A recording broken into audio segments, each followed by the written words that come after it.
All right. 3, 2, 1. We're live. We're live. Okay. Episode 15. We are now got our learner's permit, I guess. Yeah, right. Yeah. We're turning up the radio, getting into gear. We're ready to go. Okay. Cool.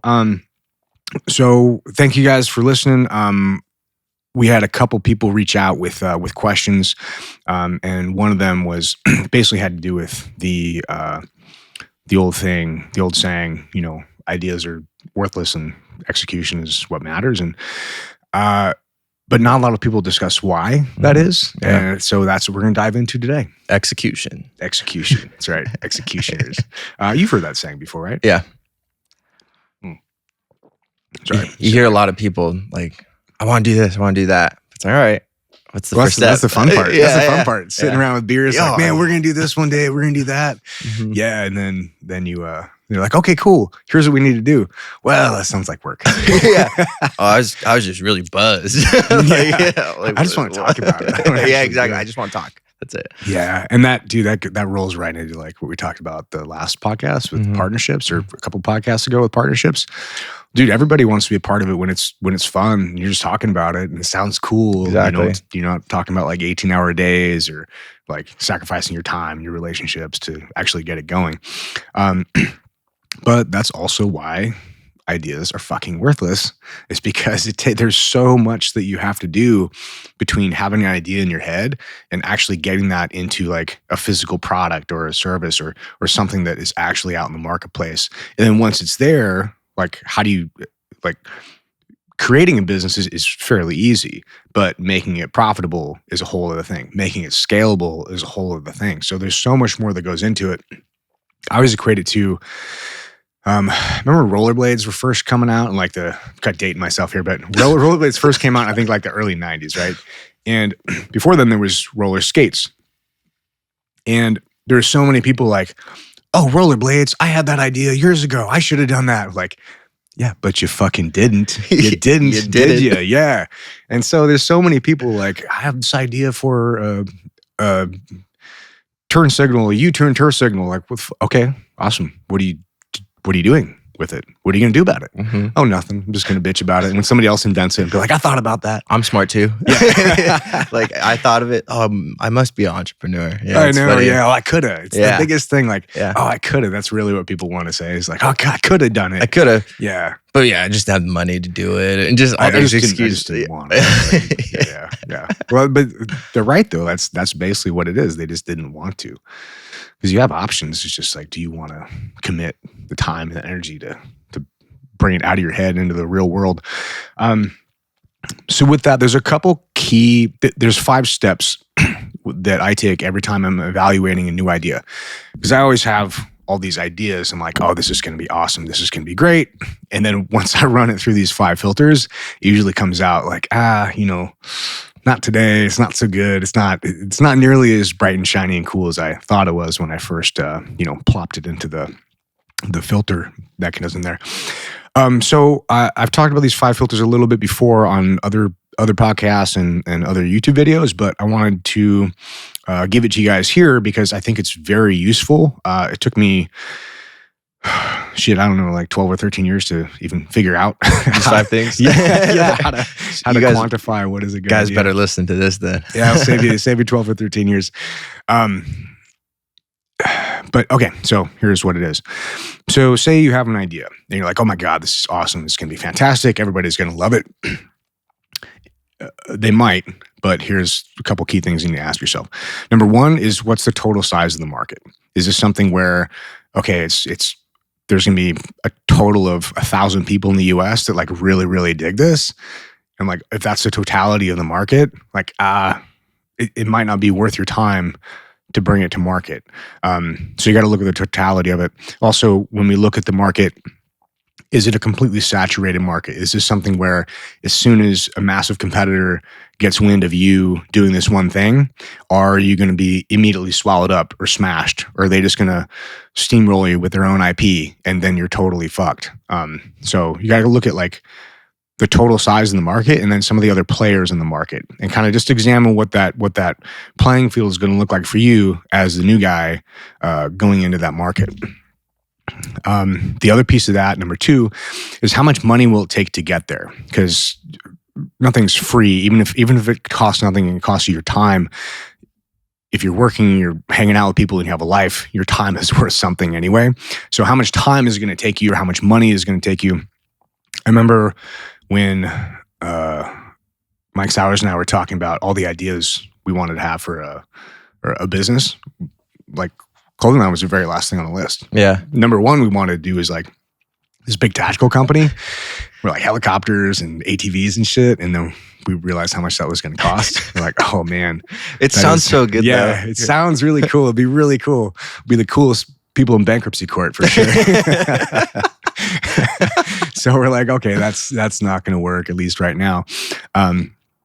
And then the third thing that you need to look at is the timeline to get there. So let's say you have a good idea, the market looks good, and you know how much it's going to cost to get you there. How long will it take you to get there? Is this a 3-month play, a 6-month play, 5 years, 10 years, 20 years? Like, how long is it going to get you to the point where you're envisioning it? Like, when you thought of the idea, what's that going to take to get there as far as timeline? And then 4, once you get there or on the way there, what's your profit margin look like? Is this something that is barely sustainable and you can barely get by and you're maybe just doing it at cost? There are things that are worth doing and bringing into the world, whether they make you money or not. But also it's very difficult to run a business without money. For instance, like Bezos peels off $1 billion a year to fund his space program. It's entirely self-funded. Oh, wow. So he peels off $1 billion every year, plunks it into that, and it's not, profitable yet. It could be, it's a gamble, but also like he feels that space exploration is something that's worth getting into and worth putting money into. And when you're one of the richest dudes in the world, you can make that call. I was going to say Bezos, Elon, and Virgin. Oh my gosh. Oh, Branson. Yeah, they're all doing it. So it's like, yeah, dude, something's going to happen from that. Yeah, something, yeah. But the profit margin is something you need to at least consider, unless you're, a self-made billionaire. Yeah. Then do whatever the fuck you want. Enjoy yourself. Yeah, you'll be fine. But healthy profit margins are usually, realistically, anywhere from 20 to 40%. If you can get above 40%, that's a fucking rock star of a company. Most companies, the bigger they get, the smaller their profit margin is. For instance, like most 7-figure apparel lines are probably operating roughly 15 to 25% net profit, 15 to 20% net profit, depending on, what they're spending the money on. But that's just something to shoot for. And that's with a 400% markup. And by 400% markup, I mean, like, if you're selling a $30 t-shirt, you should be getting that shirt at roughly $7.50 at scale. We're talking like 1,000 unit plus at scale. So 400% markup on that. And still with all your operational costs, you're, 15 to 20% net profit. Most of these businesses are like, once you peel everything away and start adding things in, they're usually not as profitable as like you imagine them to be when you're first starting out, But anyway, something to think about is just the profit margins of the company. And then finally, the 5th thing is the exit strategy. Like, what do you want to do with this company once it's built? Do you want to keep it forever? Is this like a job that you're building that you just love doing? Like, say you love surfing, you want to be a surf instructor. Awesome. Like, but then you got to ask yourself, okay, do I want to be a surf instructor when I'm 65, 75? Like, where is that apex line where like, okay, I'm done with the company? And then you got to look at what can you do with it once you're done with it. Because very few things you're going to do, like, till you die forever. Yeah. There's usually some kind of exit strategy.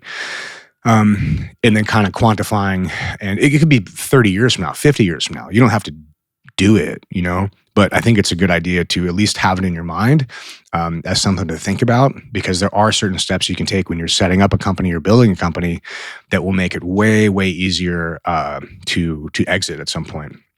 But just something to think about is what your exit options are and what your ideal exit timeline or options are, how much money you're looking to get for it, whether it's, a $50,000 payout or a $50 million payout, because that's going to determine who you're selling the company to, because there's very different types of people who buy a $50,000 company versus a $50 million company. Yeah, 100%. Institutional investors, like whole different ballgame. So those are the 5 filters I run all my ideas through. And dude, I'll be like, have some drinks on the weekend. I'm like, oh my God, I got this great idea.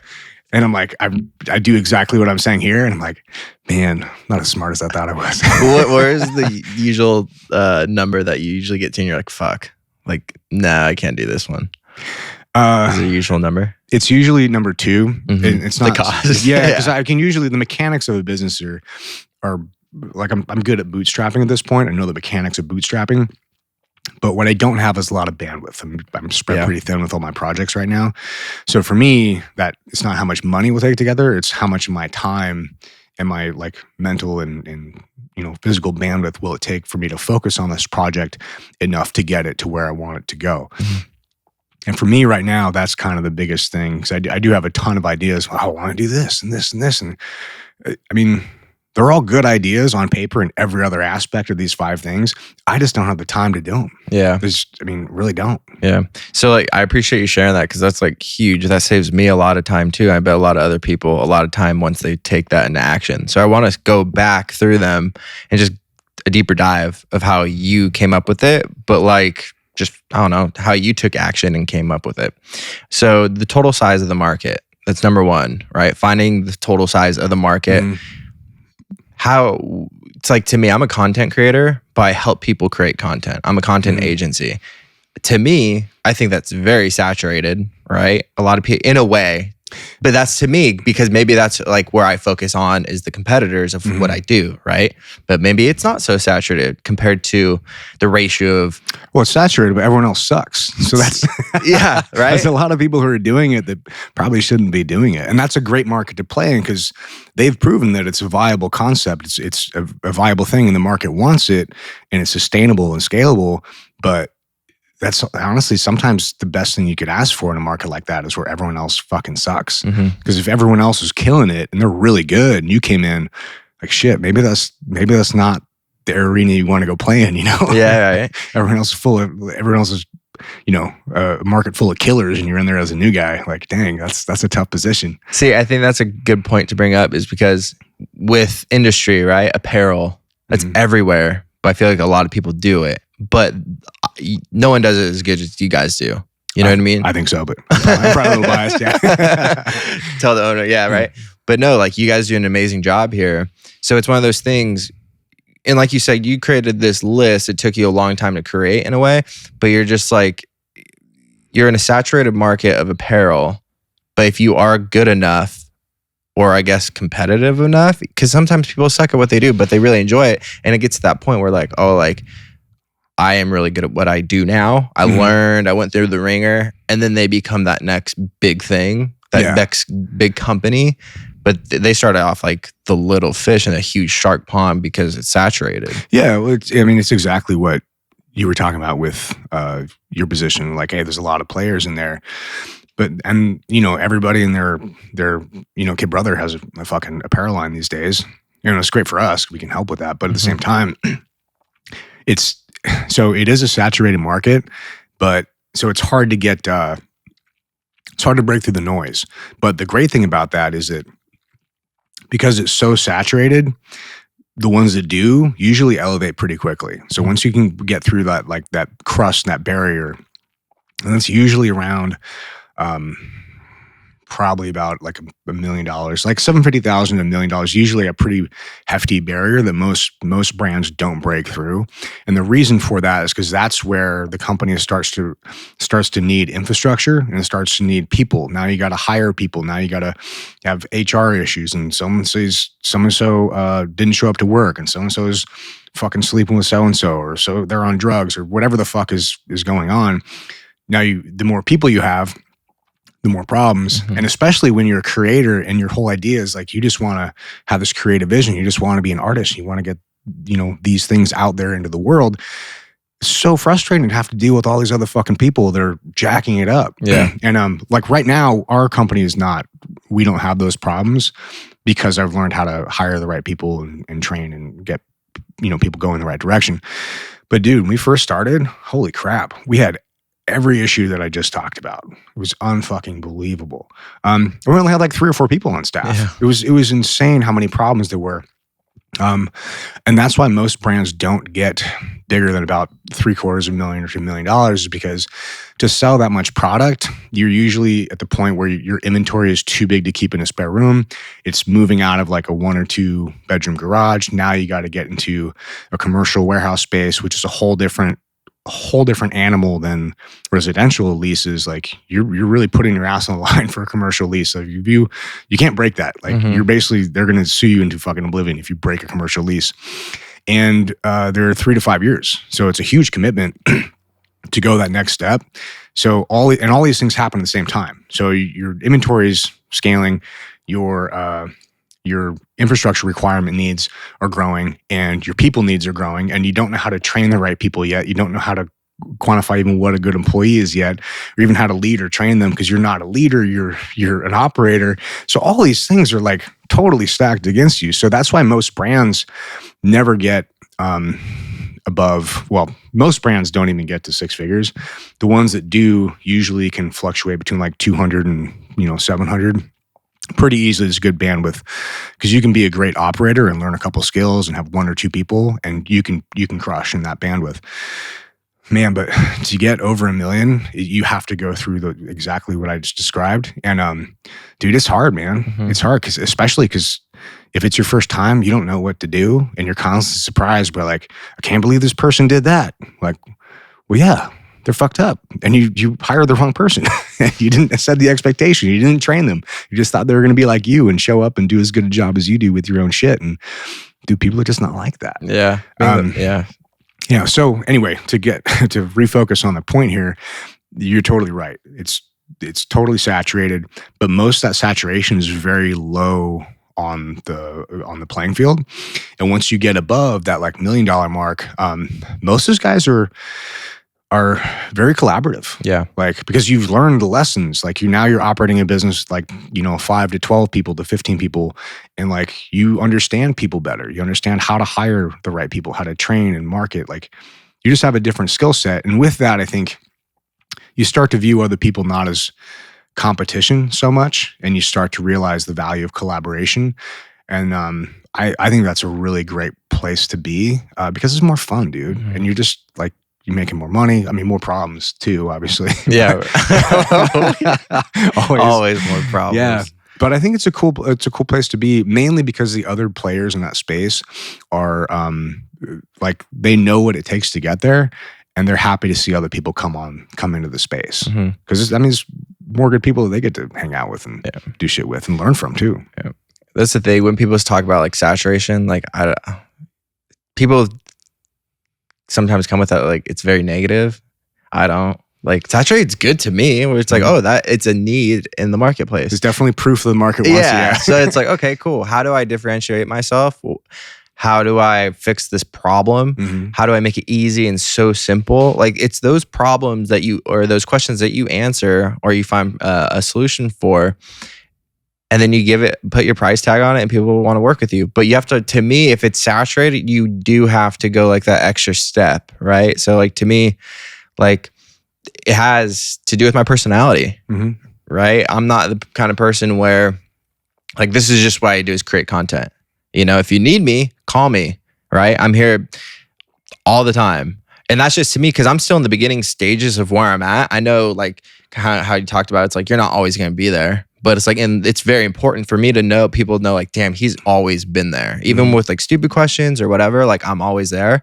And I go that extra mile. And I explain to them, I don't just create content and be like, hey, do this. I explain to them, hey, this is why we need to do this. Yeah. And it's just going that extra step of like, okay, cool. Thank you for sharing and always just being there for me. Because that's just like a personality trait people enjoy, especially if they're paying a good amount of money to work with you. They want to have that clarification. They want to have that comfortability level of like, oh, like it's not, he just cares about like the paycheck or anything like that. He's really good at what he fucking does, and he really fucking cares, So that's a huge thing for me. Yeah. That goes along with alignment too. If you can, because that's one of the things that bugged me in the military. Like, you have these shitty leaders who are just like, do what I say. And we're like, okay, well, this is one part of it, but like, why are we doing this? Because I said so. I'm like, dude, fuck you. Like, whatever. But you get so much more performance out of people. And this is what I liked about the leadership in the SEAL teams. They understood this is like, hey, this is what I'm telling you to do, but here's why. Because here's the ultimate goal, and us doing this is going to help us achieve this other thing. I'm like, oh fuck, all right, cool. Let's go. And you get so much more buy-in from people when you do that. So I think always, if you have the opportunity to explain to people, whether it's clients or your employees, the reasons why you're doing what you're doing, or the reasons why you're telling them to do something, dude, they're going to be totally way more on board with it. They're going to do a better job because they know what the outcome is. They're going to be way more motivated to do it because they see where they want to go. You know what I mean? And they see that their contribution to it is actually helping get, to the outcome. But yeah, dude, that's like the worst kind of leadership, is like, because I said so. Yeah. You want them to learn too. Like, hopefully. So, yeah, right. But yeah, it's just one of those things where you bring I always tell every time I go off a client or like an onboarding call, my job is to bring as much value as I can to you. If I don't know the answer, guess what? I'll go figure it out and find it and bring it back to you. Like, just straight up. I want them to just be like, wow, like this kid goes the extra mile every single time. And like, I always want to just work with him. It's because of him, I always looked at it like you could be the most successful or the biggest brand name, but like if you're a fucking ass and you're a dick to work with, like I don't give a shit. Dude, like I ain't gonna work with you. Like that's just how it is. You're not gonna last. No. Yeah. So it's like, to me, that's not my mindset of how I want to treat, especially clients that are wanting your help. That's why you're gonna be fine, even in a saturated market, because there's always gonna be people that want to work with people exactly like that. And as far as clothing brands, I mean, it is saturated, but it's not saturated at the higher levels. It's just hard to break through, But that's why we have all the, that's why I put all those YouTube videos about how do you do this? How do you do that? How do you start a fucking company? Like, what do you need to scale it? How do you do the packaging? How do you do the whole thing? Like, well, here you go. Here's the whole thing. Go do it. And then when you're big enough, maybe we're a good choice to work with. Yeah. But yeah, we used to go after I used to really try to help all like the new brands. So I was thinking, oh, we have all the stuff. We can really help them.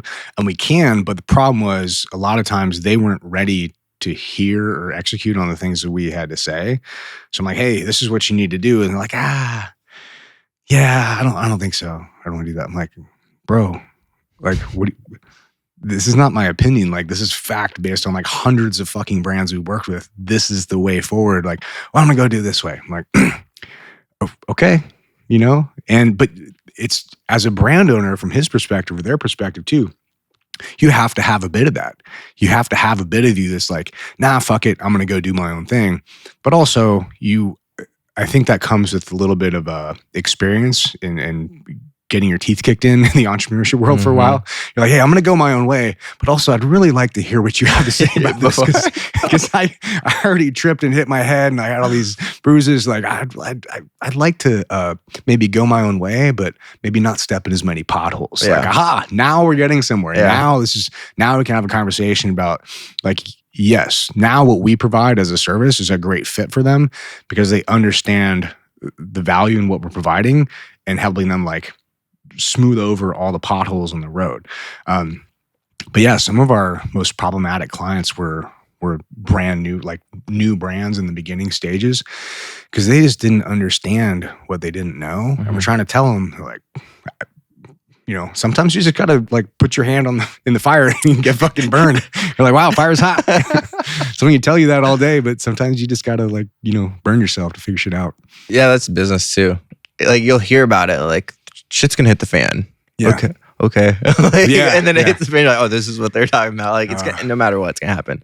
Yeah. It's funny how like it never.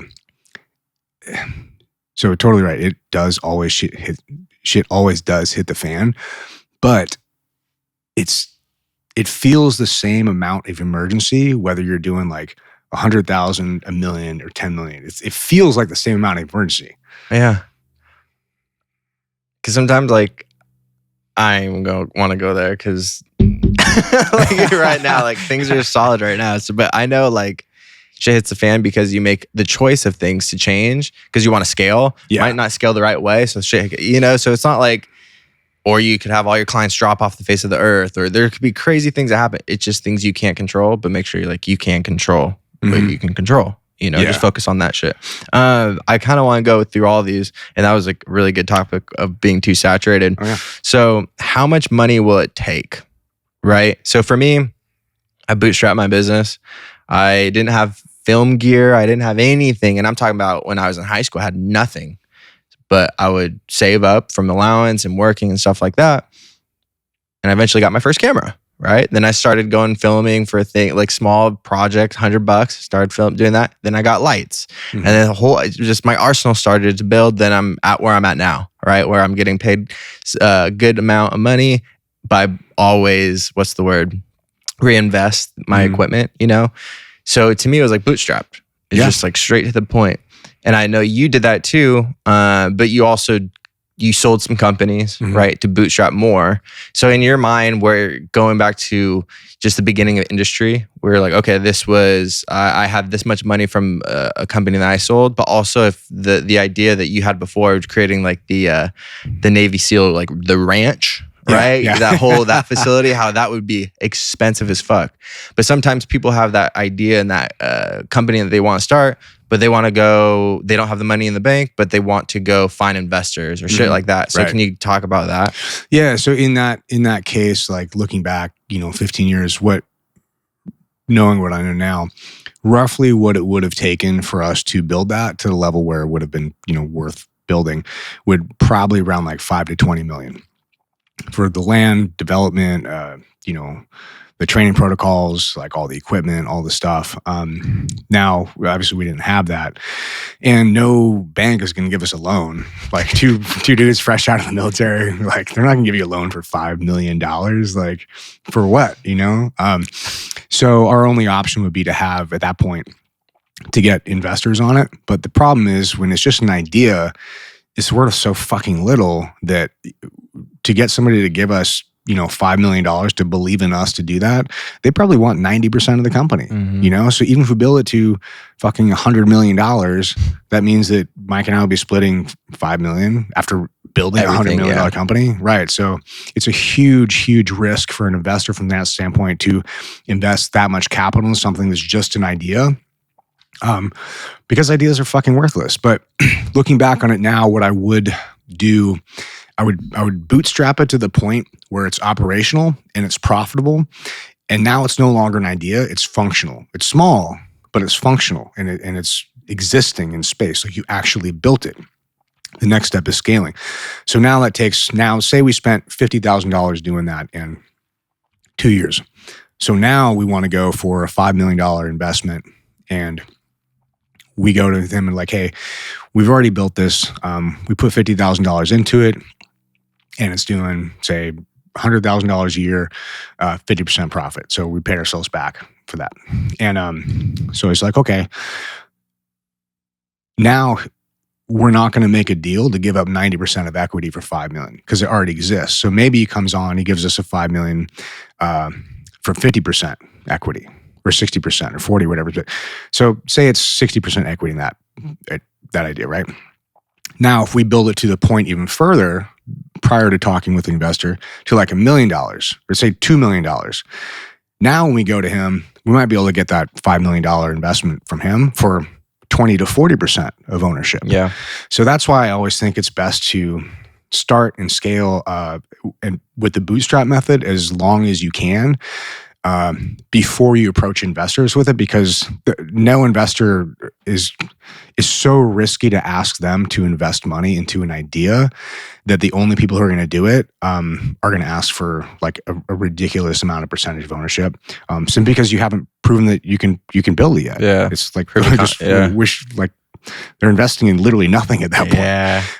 So I always suggest, build it up as big as you can. And once it's functioning and working, then go to people and like, hey, here's what I built. Do you want to help me take this further? Yeah. And then you can have a discussion on like percentage of ownership. Most people from the military also too, they don't realize that nobody on the outside gives a fuck about your military resume. So you can't go to the bank and be like, well, you gave this regular Army guy $500,000 and I'm a Navy SEAL, so I should get $2 million. I'm like, dude, what the fuck? What are you even talking about? Like, it has no bearing on the conversation whatsoever. So yeah, you guys are listening that are maybe transitioning or prior military and looking to go into some kind of entrepreneurship venture, just realize that is like a bullet point in your past, but it's up to you to develop your character, your talking points, your marketability, like your conversation, like your personality and your personal brand. That's what's going to get people to buy into what you're doing, not your fucking resume. I know plenty of people have amazing military resumes, but I wouldn't give them $5 to build a business because they're boring as shit. They're really good. You want to go shoot somebody in the face? They're the fucking guy. But he's not going to build a business. You know what I mean? Like, just different skill sets. Yeah. So yeah, just don't think that everything's transferable, because some things are, but it's only like 5% of stuff that's like truly transferable. All right, cool. So going into your third one, time. The time it will take you, of course, when you start a business, it's going to take you a shit ton of time. So like, can you elaborate what you mean more of the time span of like, is it like the 70-hour work week, 90-hour work week for 3 months? You know, like it's going to take you probably 5 to 10 times longer than you think it is. Yeah. Yeah. So we've talked to so many brands that are just starting up, and like, awesome, we're going to sell all this stuff, and we're going to be driving Lamborghinis in 6 months. I'm like, well, like 6 years. Like, come on. So I think just having a realistic assessment of what it might take, and that's maybe a good rule here is, say it takes 10 times longer than what you think it's going to take. Like, so you think it's going to take 6 months and actually takes, say, 5 years, right?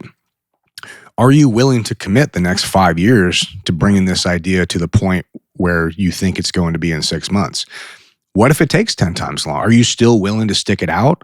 What if you get 5 times down that and you're like, fuck, I got to double this. I got to spend another 2.5 years doing this. Like, shit, man.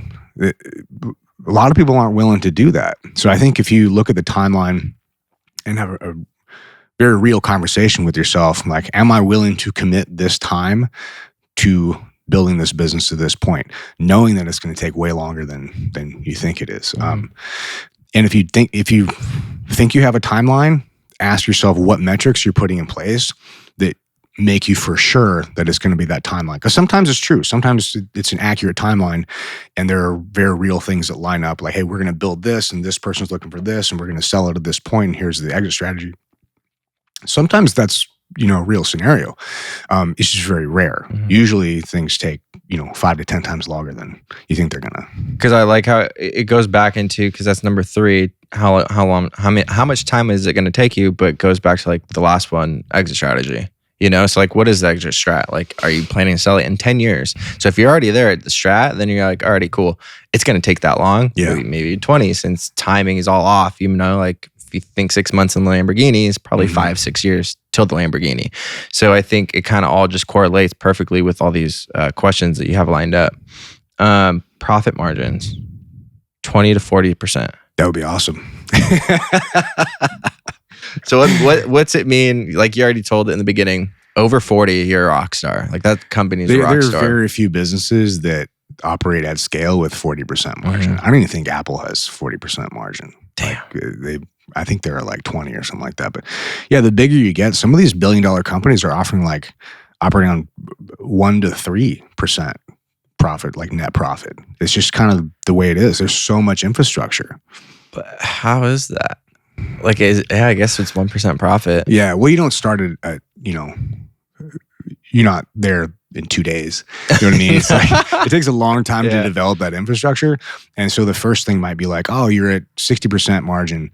And then, oh, you got to buy a couple warehouses. Oh, you're at 50% margin. Oh, you need more employees. Oh, you're at 40% margin. You got all this, like, it just starts to add up. And yeah, that's just the nature of scaling, is that your profit margins are usually going to go down, and that's why you have to protect them as well.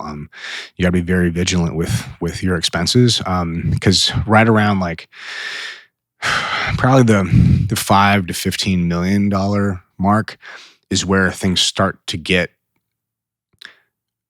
They can get out of control real fast if you don't monitor them, because that's the point where you start to have. You can't bootstrap it. Well, most businesses can't bootstrap past like 5 million. So that's the point where you start to have to look at financing. So financing is a very different ballgame. And if you have somebody in place who doesn't know that, and then you're making decisions based on things that aren't accurate, you can very quickly, that say you have a 30% margin, you can very quickly fucking lose the entirety of that. You can go negative 10% margin, like very quickly, because if you don't understand a finance game and how it's operated, dude, it can be a scary place. And that's usually where these brands and businesses have that struggle. That's where we had that struggle like a year and a half ago. Was because we kind of knew what we were doing, but we didn't have the right people in place, and I didn't have the right conversations yet with people who really knew to know better. So it took me a few months to kind of figure things out and right the ship and get us where we wanted to go. But I think that's pretty normal, because I think we had like 24 people on staff at that point. And that was the point where it started to get not unmanageable, but the connection that I had with what was going on a day-to-day basis started to get further and further away. And then people started to make decisions on like, well, we can do this, we can build this, we can hire these. And it started to get out of my hands, which is, my fault. I shouldn't have let it get there. But talking with some other friends of mine that were building similar sized businesses, that's exactly what happened to them too. Was they what was working for the first 5 to 10 million wasn't working anymore, because what they could see was the surface, and the surface looked fine, and the problems were underneath. The problems were like 2 to 3 layers deep in the numbers, and so the P&Ls sometimes look fine, but you realize, okay, wait, why does this say this, but this says this? And you'll see these little things that don't quite match up, and you got to chase them down, because those are like the indicators, like ripples on the surface. Like if you see a ripple on the top layer numbers, that means that there's something underneath that's causing the real fucking problem, and you got to get at it. Otherwise, it could totally capsize your boat. And I think, I don't know this yet, because our business, is maybe around $10 million this year. But I'd imagine probably by the time you're like 20 million and beyond, you probably have the people in place and the systems in place to be able to monitor like the second and third layer numbers and really get a good grasp on the financial system that's going to carry you to, 15 or 100 or whatever. Hopefully next year we're doing 20 and I can look back on this and be like, I was right. Fuck yeah. Or I'd be like, shit, I didn't know fuck about fuck. So let's listen at your own risk, guys. I don't know shit about fuck. Yeah. But dude, that's really the way it is, man. I'm like, but I trust myself to figure it out, and I trust our team to figure it out. And that's why I'm like, dude, I don't know all the answers, but I know we're moving forward because I trust our team to figure it out when we don't. And the times that we don't, we take a hard look at the reasons why, and we analyze and we pull it all the fuck apart, and we're pretty good at numbers. So we're usually able to find out what went wrong, find a solution, execute on it super fast. So we can really right the ship. Like we can turn really quickly now, whereas we couldn't before. But because we went through that, situation, we're almost crashing the whole fucking ship, we rebuilt everything. And now we're much more aware of everything, and we can turn the whole ship on a fucking dime now, because we have those processes in place to be aware of like the ripples underneath the surface. But yeah, it took us almost crashing the whole fucking company to figure that out. That shit sucked. But sometimes you have to. But yeah, well, the other option is what? Not going to grow. Yeah. Like that is an option. Yeah. But it's not an option for me. Yeah. But also why like this is just kind of the journey, and this is what happens. And I'm not thankful that it happened. I wish it didn't fucking happen, to be honest. But looking on the bright side of it, what I did learn is that our team is really good at solving these problems when they come up, and that gave me confidence to be like, okay, that same thing is not going to happen again, but something is going to happen. I don't know what or when, but something is going to happen. That's just the way shit goes. But I trust our team to be able to figure it out now. So I'm like, all right, cool. Let's fucking go.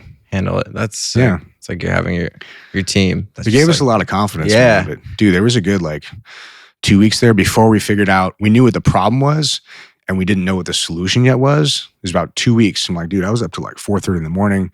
I was like, dude, that was the hardest 2 weeks of entrepreneurship in 15 fucking years. Yeah. I was like, terrible. See, it's kind of funny. I was on my way here listening to a podcast, Alex Ramosi, and he was talking about that. And he said, when I started the business, I trusted myself, right? I could put out the fires I need to put out, travel, do this with clients, whatever. He's like, when I hired my first sales guy, It was nerve-wracking because now I'm going to have to probably give some responsibility to him. If he doesn't close somebody, that's something I have to just let him learn. It's like you can't go swoop up like, oh, like I'll take this guy because you might fuck it up. Like, like you have to give him the chance to learn from that kind of shit. But then he realized after he had like his first guy, he got like his first sale very quickly. And he said he was driving, he started crying because he realized, he's like, at this moment I knew I could scale this without me. So it's kind of like, you just reminded me of like, once you have that team in place where you can kind of take the reins, be like, yo, like things are gonna come at us, but we can handle it. Yeah. It gives you that more comfortability and that confidence, which is fucking huge. No, exactly, dude. That's exactly it. Exit strat. Every company needs an exit strategy. Yes. There's very few companies that don't, like even like Tony Robbins, right? Like his whole company, his brand is Tony Robbins, but his exit strategy is like, he can't sell Tony Robbins because it's fucking Tony Robbins. But what he's done is he's created and invested and partnered with so many other businesses that and I don't know the guy, so we're not talking about, I don't know his fucking revenue, but I would imagine what I would do if I know that my business has a finite, exit point and I can't sell it, I have to just wind it down at some point. The smart thing to do is to invest in and partner with other people, help them build their brands. So then by the time that you're diminishing on your own company, say when you're like, I think he's like 72 or something like that, or 65, something. At that point, he probably makes more money off his partnerships with other businesses and investments than he does off his own stuff. And I think that's the way to do it. If you have a company that you can't like sell, but very few companies are like that. Yeah. Usually you have some kind of exit strategy, or somebody will want to buy it. But you have to get it big enough where it's not a job. You have to get a team.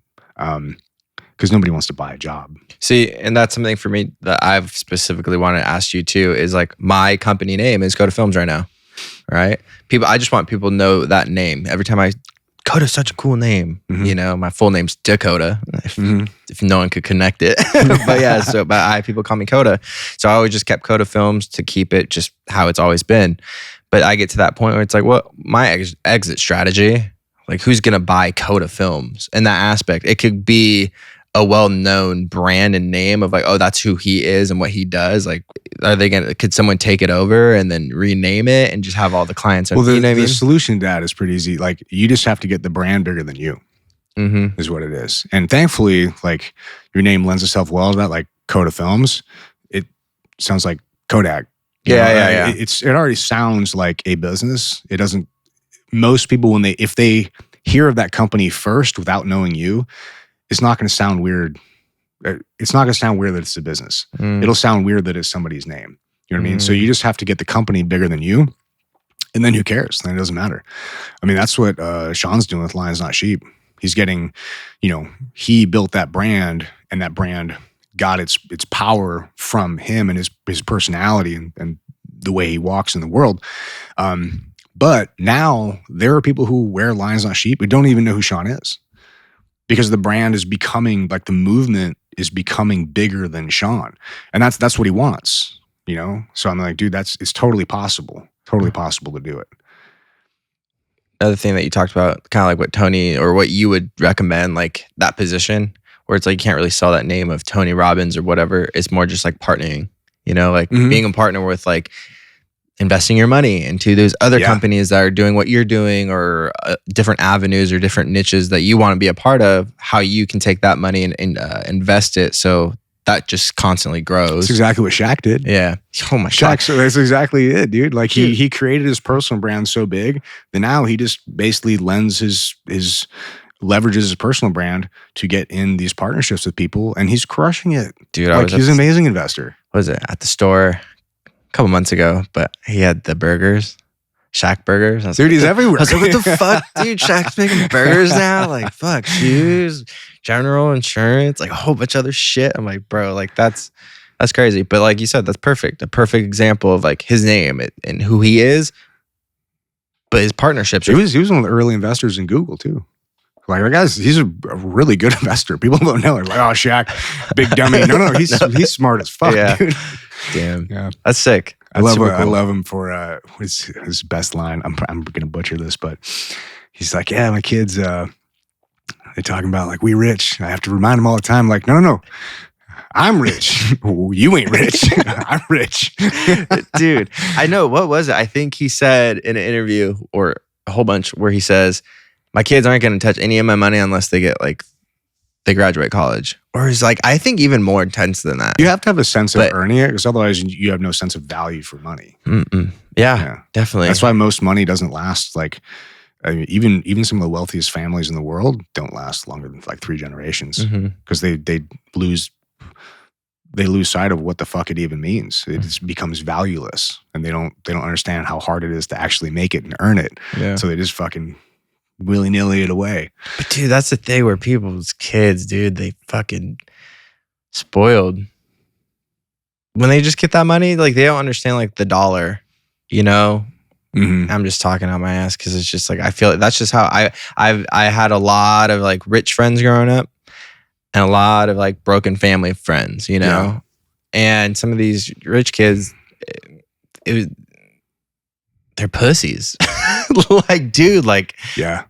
it's, to me, that's just how it is. Like, you just have to show them the value of the dollar, especially when you make that fucking much money. I think it's so important that you have to instill that in your kids, because I remember when I was a kid, somebody gave me $100, like, oh, awesome. Somebody gave me $1,000. Oh, awesome. $100,000. Oh, like it just an ascending level of fucking awesome. And it wouldn't occur to me to be like, oh, well, shit, I don't know. What am I going to do with this? Like, and I would have blown it just as easy on probably like some Mustang or some absolute stupid shit. I would have invested. I wouldn't have done nothing with it. And at the time, I was like, we grew up super poor, and I was pissed that we didn't have any money. I'm like, well, fuck this and that. And I would have loved for somebody to come in and be like, oh, here's $1 million for whatever. I found $1 million, right? But now I'm so thankful I didn't, because now I learned so many things on that road where, you know, and mostly about myself. Like, talk about like trusting yourself and confidence in yourself to figure the fuck out. Like, I wouldn't have had this innate, like, concrete self-confidence in myself and my abilities without going through that shit. I had to fucking build that. And regardless of the money, like, you have to build yourself into a person that can handle that amount of money. And I think that's mainly the problem with some of these like legacy families. The person who built it, they can handle the money, but they don't, they shelter their kids from the exact thing that they need to be able to build themselves into somebody who can create and who can handle that amount of, like, money's responsibility. Yeah. You know? It's one of those, because same here, didn't grow up with money. And I told myself that will never happen for my kids. If they want to go somewhere, they'll be able to go somewhere without me thinking about it, right? But it's also at that point, you didn't have money too. So like, you just handing things to them is not the answer also. Oh, to be terrible. I don't want to rob them from the opportunity of creating themselves. That's what I mean, where it's like, if something happens, like I don't fucking know, something like an expensive fucking summer camp, but I know what they really love to do is music, right? And this summer camp is expensive, but like they, it's produced by a whole bunch of like great DJs and all of these things. And I know, and I personally know the camp, all that kind of stuff, but I'm not just going to send them to camp because like, I want to go. It's no like, show me like why you deserve to go, you know, like that's the difference. And give them little tasks, like just little shit that you got to like earn it, you know? And the same, like I have so many examples of just like, show me that you can do this. Yeah. That you want to already do. It's the same way we talked about last week, where you give so much free shit away online and people come to you like, I just want that phone call with you. I'm like, dude, go watch the free shit that I already gave. It's so good. $1 million worth of stuff. Most of what you're asking is already out there. Go watch it. Sure. But it's like when that person's already taken the steps, then that's different. Exactly. You know, it's the people that take the steps that want to. You don't just get it because you fucking whine about it. I think I may be misattributing this quote, but I think it was Warren Buffett who said, I want to leave my kids enough money where they can do anything, but not enough where they can do nothing. I was like, that's fucking perfect. Yeah. Wow.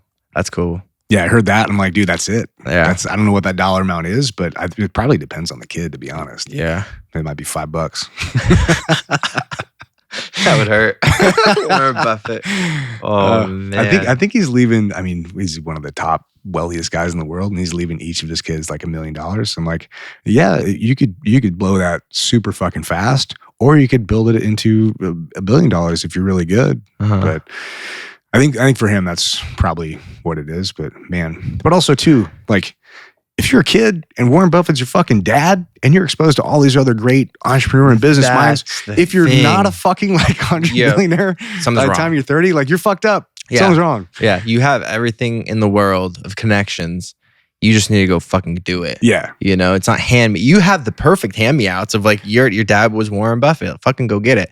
If you guys are watching Warren Buffett's kids, we don't know you personally, but we're just saying for the example.